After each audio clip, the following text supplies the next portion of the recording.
যদি আপনার মনে হয় ফেসবুক অ্যাডস খালি টাকাই নষ্ট করে, তাহলে আপনি একা না।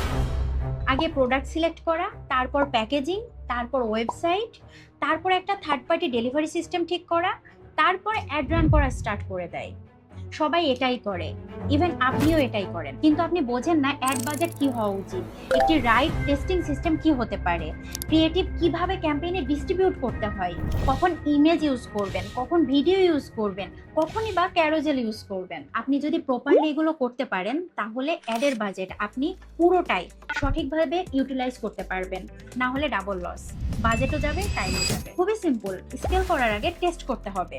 One campaign, multiple ad sets, multiple ads with different hooks and different angles. এভাবেই টেস্টিং করেন আর winning creative audience and structure নিয়ে স্কেলিং করেন। ভিডিওটি ইনফরমেটিভ মনে হলে অবশ্যই শেয়ার করুন, আর business and marketing related important insights পেতে তন্নিকে ফলো করুন।